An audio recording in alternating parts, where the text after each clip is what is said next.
भगवान गणेश की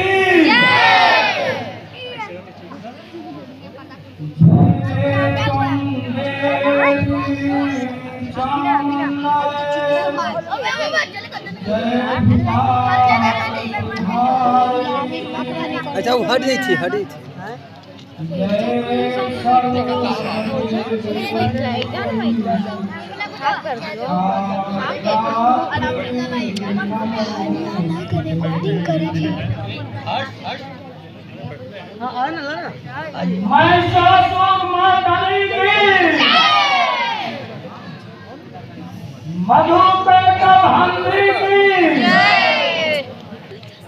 बैठा रहिए हल्ला ना करा रिकॉर्डिंग करी थी हल्ला ना करा रिकॉर्डिंग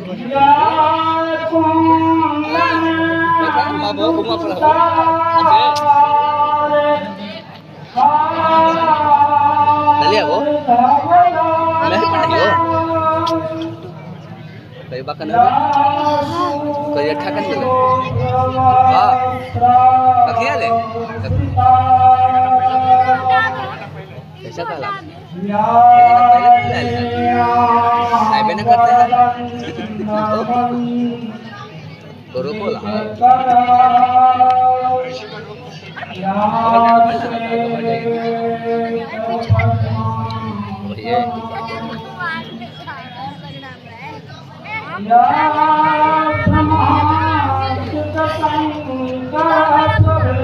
बैठे ऐसे बैठो चुप चुप चुप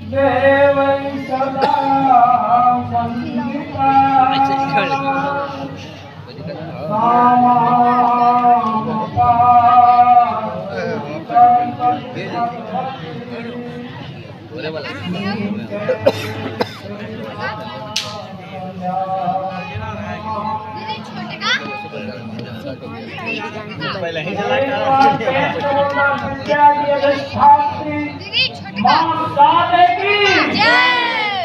मां सरस्वती की वीणा पानी की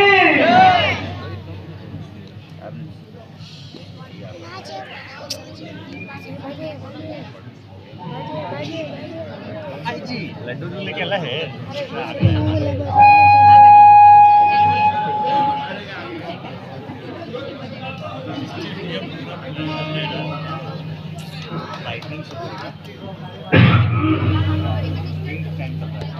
दोनों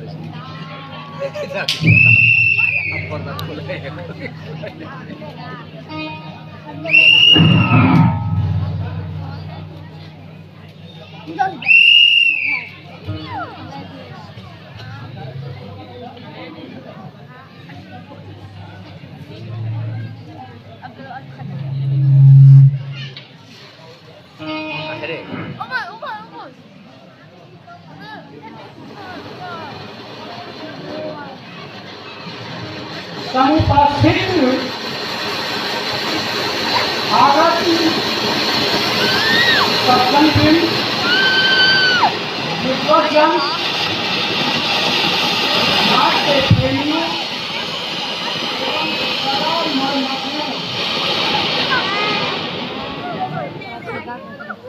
समस्त सांसारिक तापों और संतापों को हरण करके अपने भक्तों को अपने आंचल में रखकर रक्षा करने वाली, लेकिन अनाचारियों, पापाचारियों, दुष्टों और दरिंदों के हृदय में भय का भूकंप पैदा कर दे उनका संहार करने वाली शक्ति की अधिष्ठात्री जगत जननी मां जगदम्बे की उपासना में इस नाट्य महोत्सव की आज प्रथम रजनी बेला में प्रथम नाट्य पुष्प धरती की छाती पर समर्पित करती हुई ललित कला एवं नाट्य परिषद गिल्ड आप सबों का हार्दिक अभिनंदन करती है।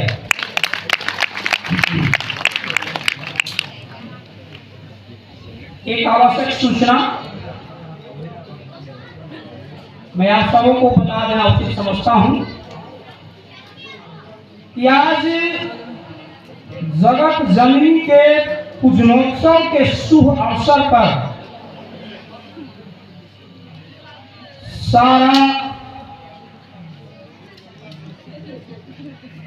वातावरण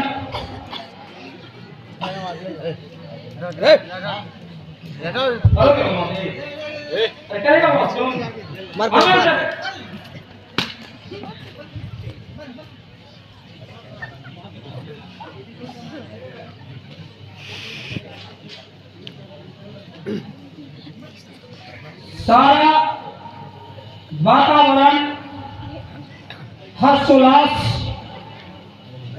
और मां शेरावाली की जयकारों से उत्साहित है, गुंजायमान हो रही है। लेकिन हिलाओ मत यार। हमारे नाट्य परिषद परिवार के दिल के एक कोने में एक टीस, एक कसक, एक दुख, एक गहरी वेदना की चुभन हो रही है। क्रूर काल ने हमारे गांव के ही एक अभिभावक स्वर्गीय सिद्धार्थ शर्मा, एक सहयोगी स्वर्गीय मृत्युंजय शर्मा और एक हंसता खेलता मुस्कुराता हुआ चेहरा स्वर्गीय सत्यम कुमार, जिसे बिजली स्पर्शाघात का कारण बनाकर उसका ग्रास कर दिया। इस घटना से सारा नाट्य परिषद परिवार शोक संतप्त है, दुखित है, निशब्द और स्तब्ध है। लेकिन प्रकृति के इस कठोर नियम में हम मानव हस्तक्षेप भी तो नहीं कर सकते। इन्हीं दिवंगत आत्मा को मैं विनम्र श्रद्धांजलि देते हुए कुछ पंक्ति अर्पित करना चाहता हूं कि जिंदगी जिए छोटी लेकिन सबसे अच्छी जी गए और चारों तरफ सुगंध फैलाकर स्मृतियां दिलों पर छोड़ गए, स्मृतियां दिलों पर छोड़ गए। इन्हीं पंक्तियों के साथ मैं आप सबों से आग्रह भी करूंगा कि 1 मिनट का मौन व्रत रखकर माता रानी से प्रार्थना करें कि इन दिवंगत आत्मा को शांति और मोक्ष प्रदान हो।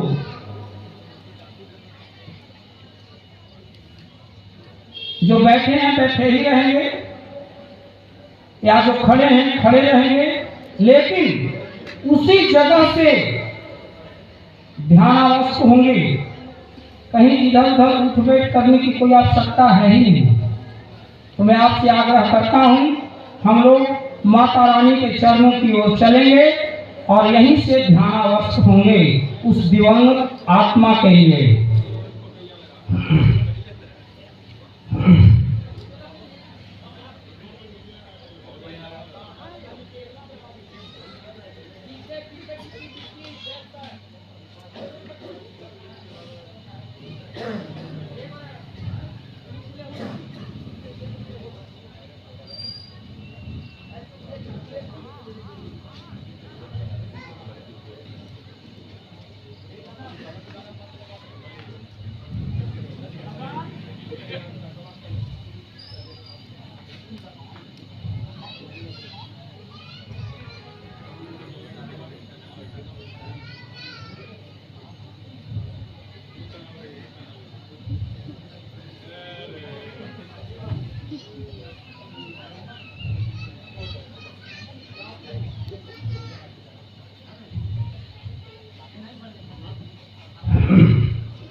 आज की इस रजनी में,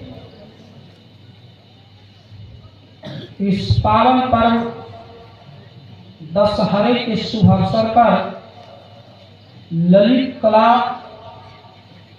नाट्य मंच इक्किल की ओर से एक सामाजिक अनुकृति धरती की छाती पर का मंचन होने जा रहा है। इस गांव का एक स्वर्णिम इतिहास रहा है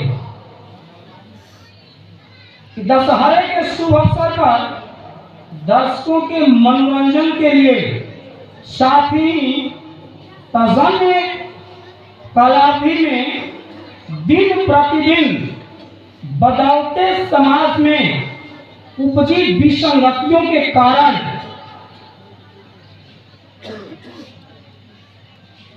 जो समस्याएं उत्पन्न होती है उसे उकेरने का साहसिक प्रयास करता रहा है और इस कार्य के लिए नाटक की उपयोगिता सर्वश्रेष्ठ है। कारण कि यह एक दृश्य काव्य है और इससे जनताओं पर जितना संवेदनात्मक प्रहार होता है शायद गद्य की दूसरी विधाओं में संभव नहीं है। और इसी कारण से अपने शताधिक अंत संघर्षों की विपरीतता में आज की आधुनिक और वैज्ञानिक युगों में मनोरंजन के सभी साधनों की उपलब्धता के बावजूद भी नाटक जीवित है और जीवित रहेगा। खास करके इक्किल नाट्य कला मंच को जीवन बनाए रखने में जो इस इलाके के लोगों ने अपनी अहम भूमिका निभाती आ रही है, दर्शकों ने जो सहयोग किया है, मदद की है, उसके लिए मैं आप सबों को कोटि कोटि नमन करता हूं और धन्यवाद अर्पित करते हुए कहूंगा कि चावल में दूध डालो, चावल में दूध डालो तो उसे खीर कहते हैं और आप लोग के जैसा चाहने वाला हो तो उसे तकदीर कहते हैं। इसी भाव में एक दूसरी बात आप सभी दर्शकों के लिए कि मुस्कुराहट का कोई मोल नहीं होता, मुस्कुराहट का कोई मोल नहीं होता और कुछ रिश्तों का कोई तोल नहीं होता। लोग तो मिल जाते हैं हर मोड़ पर, लोग तो मिल जाते हैं हर मोड़ पर, लेकिन हर कोई आपके जैसा अनमोल नहीं होता।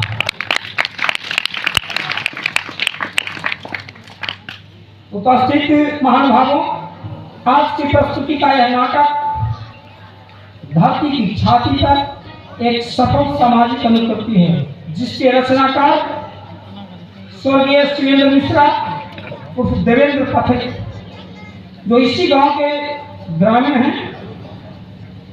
एक साधारण परिवार में उनका जन्म हुआ, लेकिन अपनी हुनर और काबिलियत के बल पर, अपनी मेहनत के बल पर ललित कला नाट्य परिषद इक्किल रंगमंच से लेकर मुंबई भोजपुरी फिल्म इंडस्ट्री तक इन्होंने अपना परचम फहराया। वहां कई फिल्मों में लेखन और निर्देशन का भी काम किया। तो हम लोगों को या आने वाले पीढ़ियों को भी इनसे शिक्षा लेनी चाहिए कि हर व्यक्ति उस मुकाम पर पहुंच सकता है जहां वो जाना चाह रहा है, चाहे कोई भी क्षेत्र हो, जैसे शैक्षिक, सामाजिक, कृषि। कहने का मतलब कि सारी सफलताएं आपको अपने हुनर, काबिलियत और मेहनत पर ही प्राप्त होता है। अगर इससे आप घबराते हैं, आपका पग विचलित होता है, हो सकता है कि उस मुकाम पर पहुंचने में आप असफल सिद्ध होंगे। तो इनसे हम लोगों को शिक्षा अवश्य लेना चाहिए। इस देहाती परिवेश में जन्मे साधारण परिवार में रहने वाला व्यक्ति भी 21 से लेकर मुंबई तक पहुंच सकता है, तो हम क्यों नहीं पहुंच सकते हैं? हमें उस तरह का मेहनत करेंगे तो हम भी जरूर पहुंचेंगे। और इनके नाट कला मंच पर आप लोगों पर विश्वास है। आप लोग निश्चित रूप से, खास करके यहाँ जो कलाकार आते हैं, हमेशा मंच पर आते रहते हैं, उनसे आशा करती है कि यहाँ नहीं, यहाँ इनका जलवा नहीं चलेगा, इनका जलवा आगे तक बढ़ेगा। ये मंच निर्णय कर लेता है। खैर, इन बातों पर तो ध्यान देने की जरूरत है ही। तो इस नाटक में लेखक ने तजरीब सामाजिक समस्याओं के आभ्यंतर में प्रविष्ट होकर के उसके यथार्थ पहचान को दर्शकों के सम्मुख रखा है। भारत आजादी के बाद भारतीयों में जो सामाजिक, चारित्रिक, सांस्कृतिक, नैतिक और राजनैतिक पतन हुआ है, उसको लेखक ने अपनी कुशल लेखनी के द्वारा उजागर वाणी में दर्शकों के सम्मुख दृश्यगत किया है। कई पक्षों को उजागर किया है, लेकिन साफ रूप से बतलाया गया कि समाज में रहने वाले लोगों पर संगति और कुसंगति का क्या प्रभाव पड़ता है। इसी को लेखक ने केंद्र बनाया है और केंद्र बना करके इस नाटक की पृष्ठभूमि को तैयार करके दर्शकों के सम्मुख रखता है। दर्शकों का मन अपनी ओर आकृष्ट कर लेता है। तो ऐसे हम जानते भी हैं कि संगति और कुसंगति से मानव की जीवन धारा प्रभावित होती है। ऐसे कहा गया है कि संगत से गुण होता है, संगत से गुण जात। दूसरे रूप में कहा गया कि कदली सीप भुजंग मुख, कदली सीप भुजंग मुख, स्वाति एक गुण तीन। कहने का मतलब कि स्वाति नक्षत्र की सारी गुणें एक ही तरह की होती है, लेकिन जब वह केले पर गिरता है तो कपूर बनता है, सीप में गिरता है तो मोती बनता है, लेकिन जब वही गुण सर्प के मुख में गिरता है तो जहर बनता है, विष हो जाता है। कहने का मतलब है कि संगति से अलग अलग वस्तुओं या व्यक्तियों पर अलग अलग प्रभाव पड़ता है। संगति से ही मानव का व्यवहार, विचार, चरित्र और व्यक्तित्व का निर्माण होता है। अगर मनुष्य उस संगति में पड़ता है तो एक अच्छा खासा मानव ही बर्बाद हो जाता है। उसके सारे गुण धीरे धीरे तिरोहित होते जाते हैं और वह एक बदनाम और गुमनाम जिंदगी जीने पर अभिशप्त हो जाता है। इस पर रहीम कवि ने लिखा है कि बसी कुसंग चाहत कुशल, बसी कुसंग चाहत कुशल, कर सके यह रहीम अफसोस, और महिमा घटी समुद्र की कि रावण बसा पड़ोस। फिर उन्होंने दूसरे शब्दों में लिखा कि यह रही उत्तम प्रकृति का कर सके कुशंग और चंदन विष व्यापक नहीं लिपटे रहत भुजंग। लेकिन सभी व्यक्तियों का प्रकृति उत्तम नहीं होता, चंदन के जैसा उसमें गुण नहीं पाया जाता है।